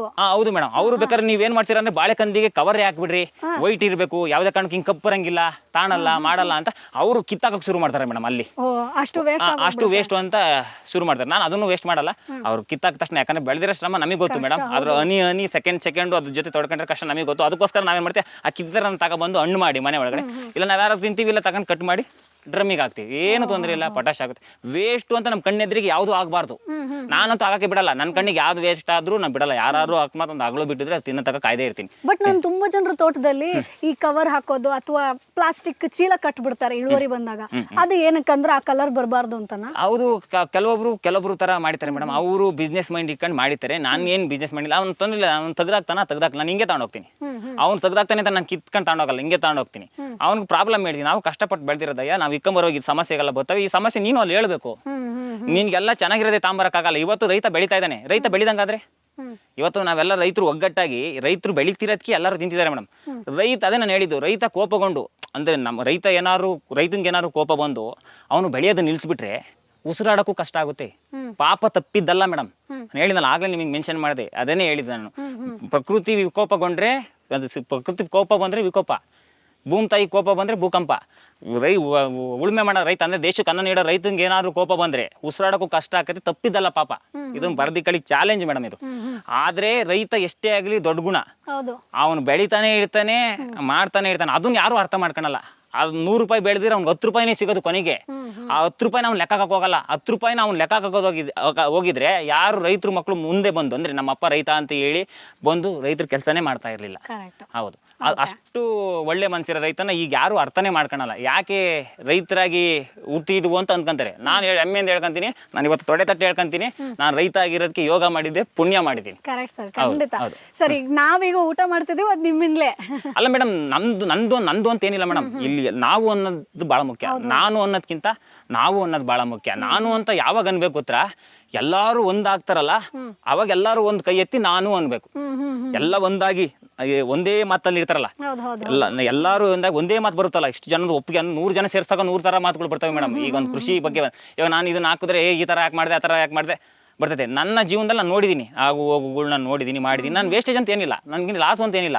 ಅವ್ನು ತಗೊಂಡ್ಲಿಲ್ಲ ಅಂದ್ರೆ ಇದನ್ನ ಏನ್ ಮಾಡ್ಬೇಕು ಅನ್ನೋದು ನನಗೆ ಗೊತ್ತು, ನಾನು ಮಾಡ್ಕೊಂತೀನಿ. ಆ ತರ ಎಲ್ಲಾರು ಇದ್ರೆ ಬಹಳ ಒಳ್ಳೇದು ಮೇಡಮ್. ಯಾವುದೇ ಕಾರಣಕ್ಕೂ ಅವ್ನ ಮುಂದೆ ಕೈ ಕಟ್ಟಬಾರ್ದು ರೈತರು ಅಂತ ಪರಿಸ್ಥಿತಿ ಈಗ ಇದೆ. ಆದ್ರೆ ಇರಬಾರ್ದು, ಆ ತರ ಮಾಡ್ಕೋಬೇಕು. ಕೆಲವೊಬ್ರು ಏನ್ ಹೇಳ್ತಾರೆ, ನಿನ್ಗೇನ್ ಬಿಡಪ್ಪ ಅಷ್ಟೈತೆ ಇಷ್ಟೈತೆ, ಒಂದು ಇಷ್ಟೆಲ್ಲ ಐತೆ ಅಂತ ನಾನು ಮಾಡ್ದಂಗೆ ಇದ್ದಿದ್ರೆ ಥಿಂಕ್ ಮಾಡಿ ಮೇಡಮ್, ಇಷ್ಟೆಲ್ಲ ಐತೆ ನಾನು ಮಾಡ್ದಂಗೆ ಇರ್ಬೋದು ಆಯ್ತಲ್ಲ. ಆದ್ರೂ ಯಾಕೆ ಮಾಡ್ತಿದೀವಿ ಹೇಳ್ರಿ? ನಾನು ಏನಾದ್ರು ಮಾಡ್ತೀನಿ ಅನ್ನೋ ಒಂದು ಚಾಲೆಂಜ್ ನನಗೆ ಗೊತ್ತು ಅಂದ್ರೆ ನಾನು ಏನಾದ್ರು ಮಾಡ್ತೀನಿ ಗ್ಯಾರಂಟಿ. ಆ ಓವರ್ ಇಲ್ಲ, ಕಾನ್ಫಿಡೆನ್ಸ್ ಐತೆ. ಆ ಕಾನ್ಫಿಡೆನ್ಸ್ ಇರಬೇಕು. ಎಲ್ಲಿವರೆಗೂ ಇರಬೇಕು ಅಂತ ಅಂದ್ರೆ ಅದು ನಾವು ಎಷ್ಟು ಕಷ್ಟ ಪಟ್ಟಿರ್ತೀವಲ್ಲ ನಾವು, ಆ ಕಷ್ಟ ನಮ್ಮನ್ನ ಬಿಟ್ಟು ದೂರ ಹೋಗ್ಬೇಕು. ನಾವು ಮಾಡೋದ್ ನೋಡಕ್ ಆ ಕಷ್ಟನೇ ದೂರ ಹೋಗ್ಬೇಕು. ಇವನ್ತಾಗೇನು ನಡೆಯಲ್ಲಪ್ಪ ಅಂತ ಆ ತರ ಇರ್ಬೇಕು. ಯಾವುದೇ ಕಾರಣಕ್ಕೂ ಉತ್ಸಾಹ ಕಳ್ಕೋಬಾರ್ದು, ತಾಳ್ಮೆ ಕಳ್ಕೋಬಾರ್ದು. ತಾಳ್ಮೆಯಿಂದ ಯಾವತ್ತು ಇರ್ತೀವೋ ಗ್ಯಾರಂಟಿ ಬಡ್ದಿ ಕಳಿ ಅದ್ ಹಿಂದೋ ಮುಂದೋ ಯಶಸ್ ಕೊಡ್ತೈತಿ. ಅಷ್ಟೇ. ಈಗ ಇದ್ರದ್ದು ಇಳುವರಿ ಅಂತ ಬಂದಾಗ ಹೆಂಗೆ ಸರ್? ಈಗ ಎಷ್ಟು ತಿಂಗಳಿಗೊಮ್ಮೆ ಇಳುವರಿ ಬರುತ್ತೆ ಬಾಳೆ, ಎಸ್ಪೆಷಲಿ ಏಲಕ್ಕಿ ಗುಂಪು ಬಾಳೆಯಲ್ಲಿ ಮಾಡೋದಂದ್ರೆ? ಮೇಡಮ್, ಇದು ನಾನ್ ನೋಡಿದ ಮಟ್ಟಿಗೆ ಕನಿಷ್ಠ ಅಂದ್ರೆ 2 ತಿಂಗಳಲ್ಲಿ ಒಂದೊಂದ್ರಲ್ಲಿ ಅಂದ್ರೆ ಈಗ ಒಂದು ಶುರುವಾದಲ್ಲಿ ನೋಡಿ ಮೇಡಮ್, ಇಲ್ಲಿ ಶುರುವಾಗಿ ಕೊನೆ ಬಂದೈತೆ, ಅದ್ರಲ್ಲೇ ಶುರು ಆಗ್ತಾ ಇತ್ತು. ಇವಾಗ ಅದು ಎಂಡಾಗ ಅಂದ್ರೆ ನಾವೇನ್ ಮಾಡ್ತೀನಿ, ಇಲ್ಲಿ ಕಡಿತೀನಲ್ಲ, ಇದ್ರ ಸಾರಾಂಶ ಅದು ತಗಂತೈತೆ. ಓಕೆನಾ? ಸೊ ಅದು ಇಳುವರಿ ಬಂದಾಗ ಇನ್ನೊಂದು ರೆಡಿ ಆಗಿರ್ತೈತೆ ಮೇಡಮ್, ಇನ್ನೊಂದು ರೆಡಿ ಆಗಿರ್ತೈತೆ. ನಾವ್ ಏನ್ ಹೇಳ್ತೀವಿ ಅಂದ್ರೆ ಇಲ್ಲಿ ಅದ್ರ ಬುಡ್ದಾಗಿರೋದನ್ನ ಇಲ್ಲಿ ತೋರಿಸಿ ಸರ್. ಇವಾಗ ಇದು ಗೊನೆ ಸರ್, ಇದ್ರಲ್ಲಿ ಇದು ಗೊನೆ ಅಲ್ಲ, ಈಗ ಎಬ್ಕೋಬಹುದು, ತೊಂದ್ರೆ ಇಲ್ಲ. ಯಾಕಂದ್ರೆ ಇದನ್ನ ಕಡ್ದಾದ್ಮೇಲೆ ಎಬ್ಕೊಂಡ್ಬಿಟ್ರೆ ಬಹಳ ಅನುಕೂಲ. ಇವಾಗ ಇದು ಹಿಂಗ್ ಮುರ್ಕಣ ಬದಲು ಏನಾದ್ರು ಸ್ಟ್ರೈಟ್ ಇದ್ದಿದ್ರೆ ಇದನ್ನೇನಾದ್ರು ತೆಗ್ದ್ರೆ ಅಂದ್ರೆ ಗ್ಯಾರಂಟಿ ಇದು ಬಿದ್ದೋಗ್ತೈತೆ. ಅಂದ್ರೆ ಈ ಗೊನೆ ಈಗ ಮುರ್ಕೊಂಡೈತೆ, ತೊಂದ್ರೆ ಇಲ್ಲ, ಈಗಲೂ ಜೀವಂತವಾಗೈತೆ. ಈ ಗೊನೆ ಅಕಸ್ಮಾತ್ ಏನಾದ್ರು ಕರೆಕ್ಟ್ ಆಗಿದ್ದು ನಾನು ಕಡ್ಡಿ ಕೊಡಲ್ಲ, ಯಾವ್ದಕ್ಕೂ ಕಡ್ಡಿ ಕೊಡಲ್ಲ. ಯಾರು ಏನಾರು ಅನ್ಕೋಬೋದು, ನಾನು ಕಡ್ಡಿ ಕೊಡಲ್ಲ. ನನಗೆ ನಂಬಿಕೆ ಐತೆ, ಇದ್ರ ಒಡನಾಟ ನನ್ನ ಹತ್ರ ಗೊತ್ತು. ನಾನು ಹೇಳ್ದಂಗೆ ಕೇಳ್ತಿದ್ದೆ ಅನ್ನೋ ಮಟ್ಟಕ್ಕೆ ನಾನು ಇಟ್ಕೊಂಡಿದ್ದೀನಿ. ಇದು ಈ ಬಾಳೆ ಕರೆಕ್ಟ್ ಆಗಿದ್ರೆ ಕರೆಕ್ಟ್ ಆಗಿ ಇದ್ದಾಗ ಇದನ್ನ ತೆಗೆದ್ರೆ ಗ್ಯಾರಂಟಿ ಇದು ಬುಡಕ್ ಸಮೇತ ಉಳ್ಕೊಂತೈತೆ. ಓಹೋ ಆಗ ನಾವೇನ್ ಮಾಡ್ಬೇಕು ಅಂತ ಅಂದ್ರೆ ತೆಗಿಬಾರ್ದು, ಈ ಗೊನೆ ಬರೋವರೆಗೂ ಇದನ್ನ ತೆಗಿಬಾರ್ದು, ಬಿಟ್ಕೊಂಡಾಗ ಸಪೋರ್ಟ್ ಇರ್ತೈತೆ. ಅಂದ್ರೆ ಈಗಿನ ಕಾಲದಾಗೆ ವಯಸ್ಸಾದವ್ರನ್ನ ಮೇಲೆತ್ತರೂ ಕಷ್ಟ. ಈಗಿನ ಕಾಲದಾಗೆ ವಯಸ್ಸಾದವ್ರನ್ನ ಮೇಲೆತ್ತಕ್ಕೂ ಕಷ್ಟ. ನಾನು ವಯಸ್ಸಾದಾಗ ಕೋಲಾರು ಕೊಡ್ಬೇಕು ಅಂತ ಇದನ್ನ ಬಿಟ್ಕೊಂಡಿದ್ದೀನಿ. ವಯಸ್ಸಾದ್ರೆ ಕೋಲ್ ಇರ್ಬೇಕಲ್ಲ ಮೇಡಮ್, ಆ ತರ ಇದೊಂದು ಬಾಳೆ ಜೊತೆಗೆ ಇರ್ತೈತೆ. ಈಗ ಇದನ್ನ ಕೊಯ್ಕೊಂಡ ತಕ್ಷಣ ಇದನ್ನ ಎಪ್ಕೊಂತೀನಿ ಮೇಡಮ್. ಕಂಪ್ಲೀಟ್ ಅದ್ ಬುಡ ಸಮೇತ ನೀವು ಇನ್ನೊಂದ್ ಕಡೆ ಹೌದು, ಬುಡ ಸಮೇತ ಎತ್ಕೊಂಡು ನಾನೇನ್ ಮಾಡ್ತೀನಿ, ತಗೊಂಡಾಗ ಬೇರೆ ಕಡೆ ಇಕ್ತೀನಿ. ಏನಾದ್ರೂ ಇದು ತೊಂದರೆ ಆಗಂಕೊಂಡ್ರೆ ಅದನ್ನ ಅಲ್ಲೇ ಬಿಟ್ಬಿಡ್ತೀನಿ, ಅದು ಹಂಗೆ ಬೆಳೀತಾ ಹೋಗ್ತದೆ. ಇದು ಎಕ್ಸ್ಟೆಂಡ್ ಆಗಿ ಇದು ಇಕ್ಕಿದ ಜಾಗ ಬಂದು ಇದು ಮೇಡಮ್, ಇದು ಮೂಲ ಜಾಗ. ಇಲ್ಲಿ ತೋರಿಸಿ ಸರ್, ಇದು ಜಾಗ, ಇದು ಮೂಲ ಜಾಗ. ಅದು ಇದು ಬೆಳೆಸ್ಕೊಂಡ್ ಜೇನು ಗುಂಪು ಬಾಳೆ ಜೇನು ಗೂಡ್ ತರ ಆಗೋಗ್ಬಿಟ್ಟಿದೆ ಮೇಡಮ್. ಇದು ಆ ತರ ಒಂದಕ್ಕೊಂದು ಸರ್ಕಲ್ ಆಗಿ ಬೆಳಿತಾವೆ. ಇದು ಕಾನ್ಸೆಪ್ಟೇ ಇರ್ಲಿಲ್ಲ ನನಗೆ, ಆದ್ರೂ ನಾನು ಇವತ್ತು ಗುಂಪು ಬಾಳೆ ಬಗ್ಗೆ ಮಾತಾಡ್ಸ್ಬಿಡ್ತು ನನಗೆ. ಹೌದು ಮೇಡಮ್, ಇಕ್ಕಿದ್ 4 ಆದ್ರೂ 400 ಆಯ್ತು, ಇನ್ನ ಜಾಸ್ತಿ ಇಕ್ಕಿದೀನಿ ಮೇಡಮ್. ಆದ್ರೆ ಏನಾಗುತ್ತೆ ಅಂದ್ರೆ ಕಮ್ಮಿ ಹೇಳಿದ್ರೆ ಉತ್ತಮ. ಯಾವತ್ತು ರೈತ ಏನಾಗ್ತದೆ ಅಂದ್ರೆ ಸುಳ್ಳು ಹೇಳ್ಬಾರ್ದು. ಆದ್ರೆ ನಾನು ಇವಾಗ ಸುಳ್ಳು ಹೇಳ್ತೀನಿ ಅನ್ನಿಸ್ಬೋದು, ಮತ್ತೆ ಸುಳ್ಳು ಹೇಳ್ತಿದ್ರಲ್ಲ ಸರ್ ನೀವು ಅನ್ನಿಸ್ಬೋದು. ಕಮ್ಮಿ ಹೇಳ್ತಾ ಇದ್ದೀನಿ ಅಷ್ಟೇ. ಸರ್, ಈಗ ಮಾರ್ಕೆಟ್ ವ್ಯಾಲ್ಯೂ ಹೆಂಗಿದೆ ಏಲಕ್ಕಿ ಮೇಡಮ್? ಈಗ ವಾರಕ್ಕೊಂದ್ಸತಿ ಇಲ್ಲಿ ನಡೀತದೆ ಮೇಡಮ್. ಸೀಸನ್ ವೈಸ್ ಅಲ್ಲಿ 60-70 ಈ ತರ ಕೊಡ್ತೀವಿ ಮೇಡಮ್. ಸೀಸನ್ ಇಲ್ದಾಗ 35-40 ಕೊಡ್ತೀರಿ ಮೇಡಮ್. ತೀರಾ 10 ರೂಪಾಯಿ ರೇಂಜು 20, ತೀರಾ 10 ರೂಪಾಯಿ 20 ರೂಪಾಯಿ ರೇಂಜ್ ಬರಲ್ಲ, ಬಂದ್ರೆ ನಾನು ಕೊಡಲ್ಲ. ಸೊ ಈಗ ಬಾಳೆನೆ ನಾವು ನಂಬಿದ್ರೆ ಹೆಂಗೆ ಆದಾಯ ಮಾಡ್ಬೋದಾ ಸರ್? ಮಾಡ್ಬೋದು ಮೇಡಮ್, ಮಾಡ್ಬೋದು. ಆದ್ರೆ ನಾನು ಹೇಳೋದು ಏನಂತಂದ್ರೆ, ಈ 4 ಗಿಡ ಅಡಿಕೆ ಗಿಡ ಸೆಂಟ್ರಲ್ ಆಗ್ಬಾರ್ದು. ಈ ಅಡಿಕೆ ಗಿಡ ಸೆಂಟ್ರಲ್ ಆಗ್ಬಾರ್ದು ಮೇಡಮ್, ಯಾವ್ದೇ ಕಾರಣಕ್ಕೂ ಬಾಳೆ. ಈ 4 ಗಿಡ ಚೌಕಾಕಾರದಲ್ಲಿ ನಾವು ಕೋಕೋ ಹೆಂಗ್ ಹಾಕ್ತಿವಿ ಹಂಗ್ ಹಾಕಿದ್ರೆ ಬಹಳ ಉತ್ತಮ ಮೇಡಮ್. ಯಾಕಂದ್ರೆ ಹೌದು, ಯಾಕಂದ್ರೆ ಡಿಸ್ಟೆನ್ಸ್ ಇರ್ಬೇಕು. ಒಂದು ಏನು ಪ್ಲಸ್ ಆಗುತ್ತೆ ಮೈನಸ್ ಆಗುತ್ತೆ ಅಂದ್ರೆ, ಈ ಬಾಳೆ ಮೂಲಕ ಉರ್ತೆಗಳು ಹತ್ತೋಗಿ ಹಳ್ಳು ಉದುರಿಸೋಂತ ಚಾನ್ಸಸ್ ಇರುತ್ತೆ. ಇದು ಸಪೋರ್ಟ್ ಸಿಗುತ್ತಲ್ಲ, ಉರ್ತೆಗಳು ಹತ್ತೋಗಿ ಉದುರಿಸೋಂತ ಚಾನ್ಸಸ್ ಇರುತ್ತೆ. ನಾವು ಉದುರಿಸಲಿ ಏನಾದ್ರೂ ಮಾಡ್ಲಿ ಅಂತ ಹೇಳಿ ಹಂಗೆ ಬಿಟ್ಬಿಟ್ಟಿದೀವಿ, ಏನು ಆಗಿಲ್ಲ ಮೇಡಮ್. ಬೇಕಾದ್ರೆ ನೀವು ಯಾವ್ದಾದ್ರು ಬೇಕಾದ್ರೆ ಅಡಿಕೆ ಗಿಡದ್ದು ಗೊನೆನ ತೋರಿಸ್ಬೋದು. ಈಗ ಕೆಲವೊಬ್ರು ಏನ್ ಹೇಳ್ತಾರೆ ಅಂತಂದ್ರೆ, ತೋರಿಸಿ ಸರ್ ಬೇಕಾರಲ್ಲಿ, ಕೆಲವೊಬ್ರು ಏನ್ ಹೇಳ್ತಾರೆ ಅಂದ್ರೆ, ಅಡಿಕೆ ಗಿಡದ ಪಕ್ಕ ಬಾಳೆ ಹಾಕಿದ್ರೆ ಬರೋದೇ ಇಲ್ಲ ಗೊನೆ, ಅಷ್ಟಿಲ್ಲ ಹೇಳ್ಕೊಂಡಷ್ಟು ಇಳುವರಿ ಇರಲ್ಲ, ಹಂಗೆ ಹಿಂಗೆ ಅಂತಾರೆ. ನಂದೇನು ಇಲ್ಲ, 3-4 ಗೊನೆ ಐತೆ ಸಾಕು. ಹೌದು, ಅಡಿಕೆಗೆ ಈ ತರ ಏನು ಪ್ರಾಬ್ಲಮ್ ಇಲ್ಲ, ಹಿಂಗ್ ಗುಂಪು ಬಾಳೆ ಮಾಡ್ಕೊಳ್ಳೋದ್ರೆ ಏನು ಪ್ರಾಬ್ಲಮ್ ಇಲ್ಲ ಮೇಡಮ್. ಇನ್ನೊಂದೇನಾಗುತ್ತೆ ಗೊತ್ತಾ, ಇವಾಗ ನಾನು ಬಾಳೆ ಕಂದು ನನ್ಗೆ ಗೆಬ್ಬಕ್ ಆಗಲ್ಲ ಅಂದ್ಕೊಡ್ರಿ, ನಾನು ಹಂಗೆ ಬಿಡ್ತೀನಿ, ಓಕೆನಾ? ಬೆಳೀತಾ ದೊಡ್ಡದಾಗ್ತೈತೆ, ಓಕೆನಾ? ಅದೇ ಸಾರಾಂಶ ಇದಕ್ಕೆ ಸ್ಪ್ರೆಡ್ ಆಗೇ ಆಗ್ತೈತೆ. ಹತ್ರ ಬಿಡ್ತಾ ಸ್ಪ್ರೆಡ್ ಆಗೇ ಆಗ್ತೈತೆ. ಆಮೇಲೆ ಅದ್ರ ನಾರು, ಕಡ್ಡಿ, ಕಸ ಎಲ್ಲ ಇಲ್ಲಿ ಕಿಕ್ಕೊಳ್ತು ಗೊಬ್ಬರ ಆಗ್ತೈತೆ. ಅದರಿಂದ ಏನು ತೊಂದರೆ ಇಲ್ಲ ನಮ್ಗೆ. ಆಮೇಲೆ ನೀವು ಬೇಕಾದ್ರೆ ಅಡಿಕೆ ಗಿಡ ಯಾವ್ದು ಬೇಕಾದ್ರೂ ತೋರಿಸಿ ಸರ್, ನೀವು ಯಾವ್ದು ತೋರಿಸಿರು 2-3 ಇಲ್ಲಿ ತೋರಿಸಿ ಸರ್, ಬೇಕಾರೆ 2-3 ಗೊನೆಗಳು ಬಂದವೆ ಸಾಕು ನಮ್ಗೆ. ಅಷ್ಟ ಇಲ್ಲೇ ತೋರಿಸಿ ಸರ್ ಇದನ್ನ. ಏನು ಇದು ಬಾಳೆ ಗಿಡ ಪಕ್ಕನೇ ಐತೆ, ಏನ್ ತೊಂದರೆ ಆಗೈತೆ? ಏನ್ ತೊಂದರೆ ಆಗೈತೆ ತೋರಿಸಿ, ಏನ್ ತೊಂದರೆ ಆಗೈತೆ ನೋಡ್ರಿ. ಅಂದ್ರೆ ಮೇಡಮ್, ಎಲ್ಲಾರು ರೈತರೇ, ಸರಿಯಾದ ರೈತರು ಕೆಲಸ ಮಾಡ್ಬೇಕು. ಇಲ್ಲಿ ನಾನು ಹೇಳ್ಕೊಳೋ ಅಷ್ಟು ದೊಡ್ಡ ಸಾಧಕ ಅಂತ ನಾನು ಹೇಳ್ತಿಲ್ಲ. ನನ್ನ ಜೀವನದಲ್ಲಿ ನಾನು ಎದ್ದು ಬಿದ್ದು ನೋಡಿದೀನಿ. ಇನ್ನೊಬ್ಬರನ್ನ ಕೇಳಕ್ ಹೋದಾಗ ಅವ್ನು ತಪ್ಪು ಹೇಳ್ಬೋದು, ಹೇಳಕ್ ಬರಲ್ಲ. ಈಗ ನಂದು ಕೆಲವೊಬ್ಬರಿಗೆ ಪ್ಲಸ್ ಆಗ್ಬೋದು, ಮೈನಸ್ ಆಗ್ಬೋದು. ಹಂಗೆ ಯಾರಾದ್ರೂ ನನ್ನ ಮೈನಸ್ ಅಂತ ಸರ್ ಅಂತ ಹೇಳ್ತಾರೆ, ಆರಾಮಾಗಿ ಬರ್ರಿ, ನಾನು ತೋರಿಸ್ತೀನಿ, ಕಣ್ಣೆದ್ರಿಗೆ ತೋರಿಸ್ತೀನಿ, ನಾನು ತೊಂದ್ರೆ ಇಲ್ಲ. ನೀವು ಬತ್ತೀರಾ ಅಂತ ಇನ್ನ ಎಕ್ಸ್ಟ್ರಾ ಮಾತಾಡ್ತೀನಿ ನಾನು, ಬೇಕಾದ್ರೆ ತೊಂದ್ರೆ ಇಲ್ಲ, ನಾನು ಹೇಳ್ತೀನಿ, ಗ್ಯಾರಂಟಿ ಕೊಡಬಲ್ಲೆ ನಾನು. ಯಾಕಂದ್ರೆ ಇದ್ರ ಒಡನಾಟ ನನಗೆ ಗೊತ್ತು, ಅದ್ರ ಕ್ಷಣ ಜೀವಿಸಿರೋದು ನನಗೆ ಗೊತ್ತು. ನಾನು ಹೇಳ್ತೀನಿ, ನನಗೆ ಕಾನ್ಫಿಡೆನ್ಸ್ ಐತೆ. ನಾನು ಆ ಕಾನ್ಫಿಡೆನ್ಸ್ ಮೇಲೆ ಮಾತಾಡ್ತಾ ಇರೋದು, ಸುಮ್ಮನೆ ಯಾರಿಗೂ ಹೇಳಕ್ ಬರಲ್ಲ. ನಾನು ಅದ್ರಲ್ಲಿ ಜೀವಿಸಿದೀನಿ, ಅನುಭವಿಸಿದೀನಿ, ಹೇಳ್ತೀನಿ. ಓಕೆ ಸರ್, ಹಾಗಾದ್ರೆ ಈಗ ನೆಕ್ಸ್ಟ್ ಯಾವ್ದ್ರ ಬಗ್ಗೆ ಹೇಳ್ಕೊಡ್ತೀರಾ ನಮಗೆ? ಮೇಡಮ್, ನೆಕ್ಸ್ಟ್ ಬೆಳೆ ತಿರುವಿಕೆ ಬಗ್ಗೆ ಹೇಳ್ಕೊಡ್ತೀನಿ. ಬೆಳೆ ತಿರುವಿಕೆ ಅಂದ್ರೆ ಮೇಡಮ್, ಬೆಳೆ ತಿರುವಿಕೆ ಅಂದ್ರೆ ಬರೀ ಒಂದು ಏಕದಳ ದ್ವಿದಳ ಬೆಳೆಯೋದು ಒಂದೇ ಅಲ್ಲ. ಏಕದಳ ದ್ವಿದಳ ಜೊತೆ ಬಳ್ಳಿ ಜಾತಿಗಳನ್ನ ಹೆಂಗ್ ಬೆಳಿಬಹುದು, ಆಮೇಲೆ ಅದರಿಂದ ಉಪಯೋಗ ಏನು, ಆಮೇಲೆ ಬೆಳೆ ತಿರುವಿಕೆ ಯಾಕೆ ಹಾಕ್ಬೇಕು ಅಂತಂದ್ರೆ, ಬೆಳೆ ತಿರುವಿಕೆ ಮೇನ್ ಒಂದು ಕಾನ್ಸೆಪ್ಟ್ ಬಂದು ಎಲ್ಲಾ ಸಾರಾಂಶನು ಅದ್ರಾಗ ಸಿಗಂಗಿರ್ಬೇಕು ಮೇಡಮ್. ಆ ತರ ಬೆಳೆ ತಿರುವಿಕೆಗಳು ಹಾಕ್ಬೇಕು. ಬಳ್ಳಿಗಳು ಅಂತ ಬಂದಾಗ ಏನೇನ್ ಬೆಳಿತೀರಾ ಮೇಡಮ್? ಬಳ್ಳಿಗಳು ಅಂತ ಬಂದಾಗ ಯಾಕಂದ್ರೆ ನಾನು ಒಬ್ಬಂಟಿಗ, ಈಗ ಎಲ್ಲ ನಾನೇ ನೋಡ್ಬೇಕು, ನನ್ನ ಮೈಂಡ್ ಸೆಟ್ ಅಲ್ಲೇ ಅದು ಎಲ್ಲ ವರ್ಕ್ ಆಗ್ಬೇಕು ಅಂತ ಇರೋದ್ರವಾಗ ನನ್ಗೆ ಯಾವ್ದು ಅನುಕೂಲ ಆಗುತ್ತೆ, ನನ್ಗೆ ಅದಕ್ಕೆ ಟೈಮ್ ಕೊಡಕ್ಕೆ ಎಷ್ಟು ಸಾಧ್ಯ ಆಗುತ್ತೆ ಅಂತದ್ದು ನೋಡಿ ಬೆಳಿತೀನಿ ಮೇಡಮ್. ಈಗ ನಾನು ಉದಾಹರಣೆ ಅಂದ್ರೆ ಕುಂಬಳ ಹಾಕಿದ್ದೀನಿ, ಅದರಿಂದ ಕಾಯಿ ಬರ್ದಿದ್ರು ತೊಂದ್ರೆ ಇಲ್ಲ, ಅದ್ರ ಕಬ್ಬಿಣಾಂಶ ಇರ್ತೈತೆ, ಕಬ್ಬಿಣಾಂಶ ಸಿಗುತ್ತೆ, ತೊಂದ್ರೆ ಇಲ್ಲ. ಆ ಬೀಜ ನಾನೇನು ದುಡ್ಡು ಕೊಟ್ಟು ತಂದಿಲ್ಲ, ಬರೇ ಒಂದು ಬೀಜ ಯಾರು ತಗೋ ಇಸ್ಕೊಬಂದು ಅದ್ರಾಗೆ ಇವತ್ತು ನಾನು ಕನಿಷ್ಠ 2 ಎಕರೆಯಲ್ಲಿ ಬೀಜ ಹಾಕಿದ್ದೀನಿ. ಆ ಕಾಯಿನ ಒಡೆದು ಮಾಡಿ ಹಾಕಿದೀನಿ. ಆ ಕಾಯಿನ ನಾನು ತಿಪ್ಪಿಗೆ ಹಾಕಿದೀನಿ. ಕೇಳಲ್ಲ, ಕಮ್ಮಿ ಕೇಳಿ ತೊಂದ್ರೆ ಇಲ್ಲ, ನೋ ಡೌಟ್, ನಾನ್ ಕೊಡಲ್ಲ, ನನಗ್ ಬಳಸ್ಕೊಂತೀನಿ. ಕೆಲವೊಬ್ರಿಗೆ ಬಳಸ್ಕೊಳಕ್ ಆಗಲ್ಲ, ಅದು ನಿಮ್ಮ ಆಯ್ಕೆ, ನೀವೇನ್ ಬೇಕಾದ್ರೂ ಮಾಡ್ಕೋಬಹುದು. ನಾನು ಕಮ್ಮಿಗಂತೂ ಕೊಡಲ್ಲ. ನಾನು ಇವತ್ತಲ್ಲ ನಾಳೆ ರೈತ ಉದ್ಯಮಿ ಆಗ್ಬೇಕು ಅಂತ ಚಾಲೆಂಜ್ ತೊಟ್ಟಿರೋನು. ನಾನು ರೈತ ಉದ್ಯಮಿ ಆಗೇ ಆಗ್ತೀನಿ, ಪರ್ಫೆಕ್ಟ್ ಆಗಿ ಆಗ್ತೀನಿ. ಸ್ವಲ್ಪ ಟೈಮ್ ಹಿಡಿತೈತೆ, ಸ್ವಲ್ಪ ಟೈಮ್ ಹಿಡಿತೈತೆ. ನಾವು ಯಾವತ್ತೂ ಅದೇ ಹೇಳೋದು, ರೈತರಾಗಿರ್ಬಾರ್ದು, ರೈತೋದ್ಯಮಿಗಳಾಗಬೇಕು ಅಂತ. ನಾನು ಹಾಗೆ ಆಗ್ತೀನಿ ಮೇಡಮ್. ಇದು ಓವರ್ ಕಾನ್ಫಿಡೆನ್ಸ್ ಅಲ್ಲ, ಇದು ನಾನು ಪಟ್ಟಿರೋ ಕಷ್ಟದ ಕಾನ್ಫಿಡೆನ್ಸ್ ಮೇಲೆ ನನ್ನ ಅನುಭವಕ್ಕೆ ನಾನು ಹೇಳ್ತಾ ಇದ್ದೀನಿ. ಓಕೆ, ಸೊ ಹಾಗಾದ್ರೆ ವೀಕ್ಷಕರೇ, ನೆಕ್ಸ್ಟ್ ಎಪಿಸೋಡ್ ಅಲ್ಲಿ ಬೆಳೆ ತಿರುವಿಕೆ ಬಗ್ಗೆ ಸರ್ ಹೇಳ್ಕೊಡ್ತಾರೆ. ನನಗಂತೂ ಇದು ಹೊಸ ಸಬ್ಜೆಕ್ಟ್ ಅಂತಾನೆ ಹೇಳ್ಬೋದು. ಯಾಕಂತಂದ್ರೆ ಬೇರೆ ಬೇರೆ ರೈತರ ಹತ್ರ ಹೋದಾಗ ಬೇರೆ ಬೇರೆ ಬೆಳೆ ಬಗ್ಗೆ ಹೇಳ್ಕೊಟ್ಟಿದ್ದಾರೆ, ಹೌದು, ಬಟ್ ಬೆಳೆ ತಿರುವಿಕೆ ಅನ್ನೋದು ನನಗೆ ಹೊಸ ಸಬ್ಜೆಕ್ಟು. ಸೊ ನಿಮಗೂ ಕೂಡ ಮೇ ಬಿ ಹೊಸ ಸಬ್ಜೆಕ್ಟ್ ಆಗಿರ್ಬೋದು, ಅಥವಾ ಇನ್ನಷ್ಟು ಮಾಹಿತಿ ಅದ್ರ ಬಗ್ಗೆ ತಿಳಿಸ್ಕೊಡ್ತಾರೆ ಅವರು. ಸೊ ನೆಕ್ಸ್ಟ್ ಎಪಿಸೋಡ್ ತನಕ ಕಾಯ್ತಾ ಇರಿ. ಸೊ ಸರ್ ಹೇಳಿದ್ರು ರೈತರು ರೈತೋದ್ಯಮಿಗಳಾಗಬೇಕು ಅಂತ. ಸೊ ಅವರು ಕೂಡ ಅದೇ ಸಾಲಲ್ಲಿದ್ದಾರೆ. ಸೊ ನೀವು ಕೂಡ ರೈತೋದ್ಯಮಿಗಳು ಆಗಬೇಕು ಅಂತಂದ್ರೆ ಈಗಲೇ ಬಾಸ್ವಾಲ್ ಆ್ಯಪ್ನ ಡೌನ್ಲೋಡ್ ಮಾಡಿ. ಇಲ್ಲಿ ಬಾಳೆ ಕೃಷಿ ಆಗಿರ್ಬೋದು ಅಥವಾ 500ಕ್ಕೂ ಹೆಚ್ಚು ಕೃಷಿ ಆಗಿರ್ಬೋದು, ಬಿಸ್ನೆಸ್ಗೆ ಸಂಬಂಧಪಟ್ಟಂತ ಕೋರ್ಸ್ ಇದೆ. ಸೊ ನೀವು ಕೂಡ ಮುಂದಿನ ದಿನದಲ್ಲಿ ರೈತರಾಗಿರದೆ ರೈತೋದ್ಯಮಿಗಳಾಗಬಹುದು. ಸೊ ಮುಂದಿನ ಎಪಿಸೋಡ್ ಅಲ್ಲಿ ಮತ್ತೆ ನಿಮ್ಮನ್ನ ಭೇಟಿ ಆಗ್ತೀನಿ. ಅಲ್ಲಿವರೆಗೂ bye bye. Bosswala. Be the boss.